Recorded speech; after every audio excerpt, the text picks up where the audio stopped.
Siempre hubo ricos y pobres, la desigualdad es natural, no se puede crecer sin desigualdad. Estas son frases que escuchamos constantemente, que muchas veces terminan aceptándose como verdades inevitables. Pero la pregunta que nos hacemos, ¿la desigualdad realmente es inevitable? ¿O estamos frente a una forma particular de organizar la economía y la sociedad? Y un poco para ir recorriendo estas frases hechas que escuchamos cotidianamente, en este episodio vamos a pensar una de las preguntas más incómodas y más importantes de las ciencias sociales. Es decir, estas frases que parecen verdades y sin embargo queremos empezar a desentrañar a lo largo de la historia, a lo largo de algunos análisis y por supuesto desgranando esta introducción que hicimos. A lo largo de la historia siempre existieron diferencias sociales. Partimos de las sociedades esclavistas, luego a las feudales, las industriales, como para sintetizar.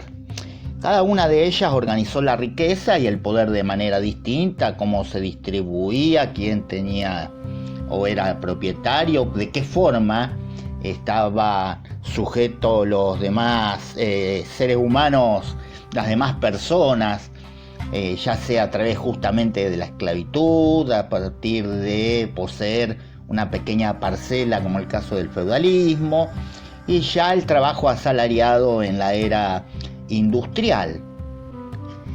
Y también cómo había dentro de esta organización, si existían reglas, leyes o no, cómo se fue reconfigurando el trabajo no solo de hombres, sino también de mujeres, hasta incluso de niños, que era muy común siglos atrás.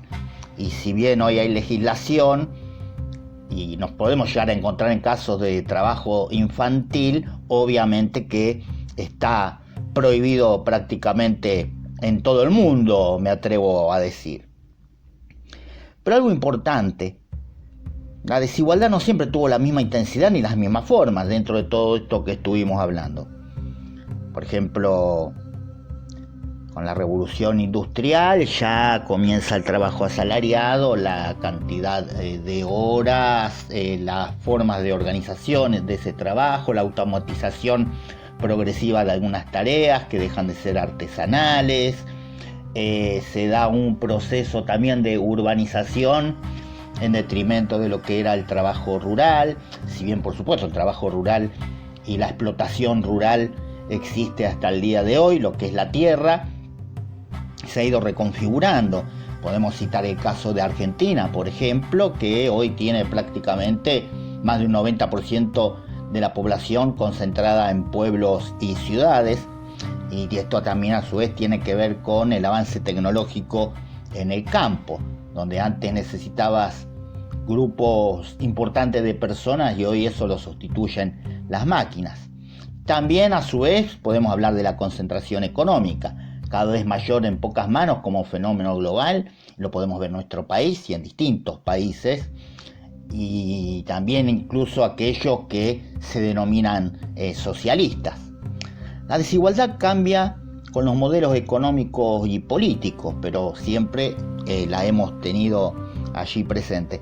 Después, en otros capítulos nos detendremos, por ejemplo, en lo que fueron las experiencias socialistas y cuánto hay de combate a la desigualdad y hay tanto intentos como resultados, y si en la realidad podemos decir que esto se dio plenamente.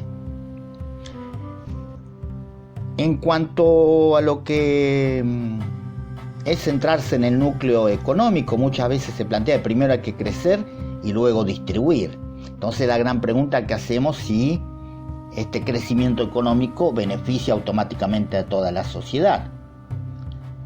Por ejemplo, crecimiento no necesariamente es igual a la distribución. Grandes indicadores de crecimiento no necesariamente se reflejan luego en una mayor calidad de vida o mejor calidad de vida de los trabajadores asalariados principalmente. el PBI no es sinónimo de bienestar general. El Producto Bruto Interno no refleja generalmente o siempre un bienestar general. Por supuesto, hay tanta disparidad como países en el mundo. Una cosa es Noruega, Suecia, y otra cosa es Argentina o hasta el propio Estados Unidos, ni hablar de países de África.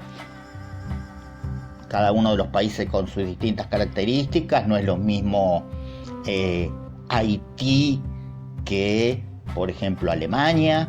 Por ahí puede sonar de perogrullo, pero es así. O Botswana respecto a China. Y sí tenemos un fenómeno, como les decía, de la mayor concentración de la riqueza. Un mínimo porcentaje que posee la mayor parte de la torta, por decirlo cotidianamente. Hay países ricos con una alta desigualdad. El propio Estados Unidos es un reflejo de esto. Y podemos mencionar también algunos países europeos con una desigualdad alta. Rusia es un caso de alta desigualdad. Lo podemos concentrar a lo más pequeño, a lo micro. Barrios muy distintos dentro de una ciudad. Lo podemos ver hasta en ciudades chicas como la ciudad de Rufino, más allá que quizás un poco más heterogénea la distribución de la población en cuanto a lo que respecta a clases sociales.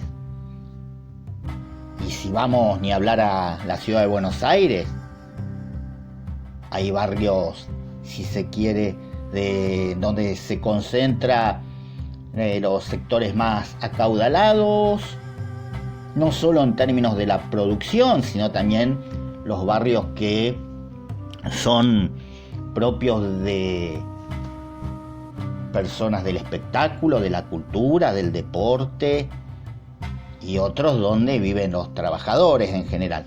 Es una generalización, pero quizá ahí está más marcado.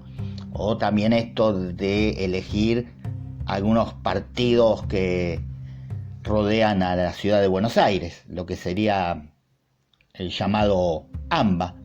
Lo mismo lo podemos ver en otras ciudades como en Rosario, y no conozco, debo ser honesto, cómo es esto en ciudades de otros países del mundo. Puedo citar en Madrid Vallecas, que es por característica el barrio de los obreros.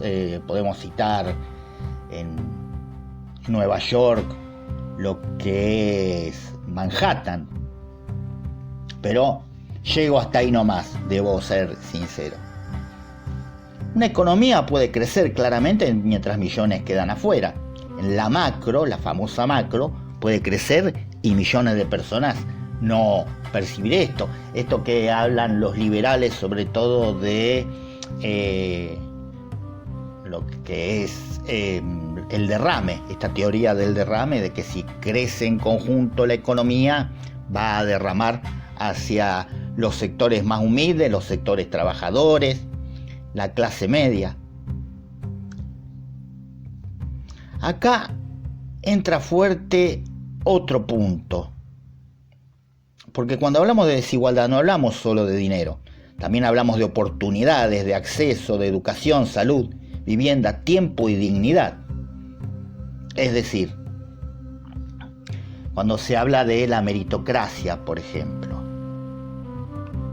si vos nacés, y esto lo vimos en otro episodio de otro podcast, en una familia donde quizás tenés solamente un hermano, por decir, o sos hijo único, con un buen salario, o son propietarios de algún comercio, de alguna empresa, tus padres, no nos vayamos al lujo extremo. Vamos a dar ejemplos más, si se quiere, dentro del amplio rango de la clase media.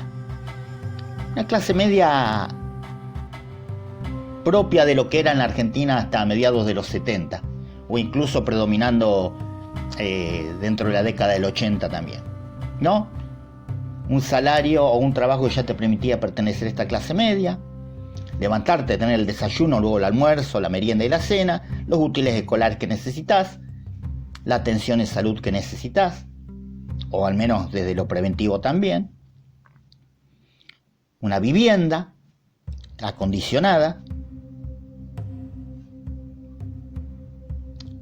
y en otro caso tenés una familia numerosa, empleo precario o inexistente, o la changa,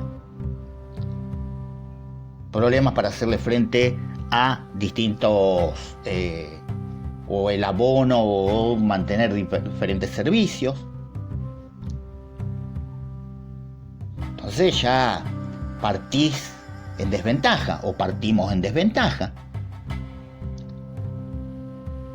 Y por supuesto, esto también varía de acuerdo al tipo de ciudades, a las regiones, si vamos a lo macro y a lo micro. Pobreza vas a tener en todas las ciudades, la indigencia también, como también personas que tienen o buenos ingresos que le permiten estar en una clase media, digamos, o media alta, o hasta ser ricos literalmente. Y ni hablemos también, por eso digo que va más allá de lo que sucede en una vivienda. También lo que tiene que ver con la infraestructura donde vivís. Calles, llegada de los distintos servicios, servicios de salud,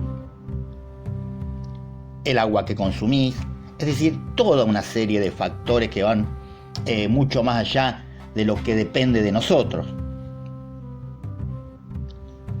Es justo que algunos tengan muchísimo mientras otros carecen de lo básico. La igualdad absoluta es posible. ¿Qué nivel de desigualdad puede tolerar una democracia? La desigualdad no es solo económica, también es moral, es política. E insisto con lo mismo, va más allá de este esfuerzo, esta meritocracia. Si vos tenés por un lado alguien que va a la escuela con el desayuno y el almuerzo, cuando llega tiene la merienda y la cena, los útiles que le piden, tiene también el acceso a la mejor atención de salud, una obra social o mutual. Por el otro lado tenés compañeros, o tu hijo o tu hija tiene un compañero o compañera, o varios más hoy en día, que quizás espera ir a la escuela justamente para tener que sea un desayuno o algo al mediodía,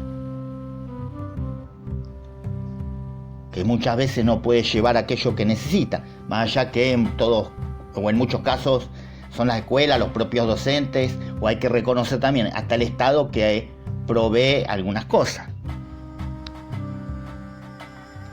O tenés, no sé, la biblioteca, ponele, o el acceso a internet. Y después la gran pregunta, si esta desigualdad se puede al menos reducir. Y a lo largo de la historia hubo distintas respuestas, el llamado estado de bienestar, que en su momento, que muchos hoy, sobre todo en Argentina, lo que es el gobierno actual y sus voceros le llaman comunismo a todo esto que tenga que ver con alguna intervención del Estado. El estado de bienestar, y no me quiero extender haciendo historia, en todo caso veremos estos distintos modelos existentes en otro podcast o en otro episodio, justamente nació como una alternativa o como un freno dentro del capitalismo para lo que era la avanzada comunista, o del otro lado el fascismo.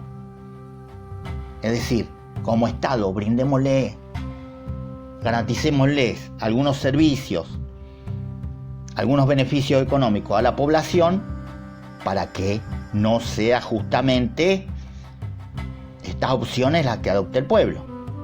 Estamos hablando principios del siglo XX. Políticas redistributivas, que algunos también lo ven todo como comunismo, como socialismo. Con realidad se trata de, si se quiere, incrementar la participación de los sectores trabajadores, del cuentapropista, a través de exenciones en algunos servicios, el acceso a medicamentos de forma gratuita o con importantes descuentos, canastas de útiles, o sea, se me ocurren cosas así que uno puede ver en algunos espacios laborales o gremiales. Impuestos progresivos, el que más tiene más paga, el que más consume más paga. no solo hablo en términos proporcionales, por supuesto que si yo consumo 300 kilowatts de luz voy a pagar más que paga 200, pero a su vez que progresivamente no sea solamente en este sentido, sino a su vez que, bueno, significa que vos podés pagar más. En algunos casos, tiré una cifra por tirar. Obviamente, el que está del otro lado va a decir, yo soy un laburante, tengo una familia tipo y consumo mucho, porque tengo varios hijos, o porque tengo una vivienda bastante grande, o lo que fuera, o porque en mi trabajo tengo varias heladeras, por decir algo. Expansión de los derechos sociales, algo que yo ya venía hablando. Bueno, tenés determinados ingresos, sos jubilado o jubilada, medicamentos. Tenemos acá en Argentina una importante red de salud pública. Después la deficiencia o no es otro tema. El acceso a la educación pública también, insisto con lo mismo. También son temas para puntualmente tocarlos en otros capítulos. El acceso a determinados beneficios específicos, que eso también muchas veces, como decía, dependen por rama. Y también están las resistencias, las tensiones, los debates sobre la libertad económica. No se trata de caer en una solución única o esto de no, porque si crece la economía crecemos todos, si crece la minería crecemos todos, si crece el campo crecemos todos. Y esto no es anti eso, no es específicamente este episodio, en todo caso lo dejamos para editoriales de carácter político-económico, pero es tan así. Al menos la realidad en nuestro país no lo ha demostrado. Tal vez la verdadera discusión no sea la desigualdad y si ésta puede desaparecer completamente, sino sería a qué nivel de desigualdad estamos dispuestos a aceptar como sociedad. Porque cada modelo económico distribuye no solo la riqueza, sino también las oportunidades, el poder, el futuro. Nos encontramos en el próximo episodio. No dejen de darle like, no dejen de compartir si les gusta. Y si quieren colaborar, cafecito.app/Profe Rodrigo. Será muy bienvenido para seguir produciendo este y más podcast.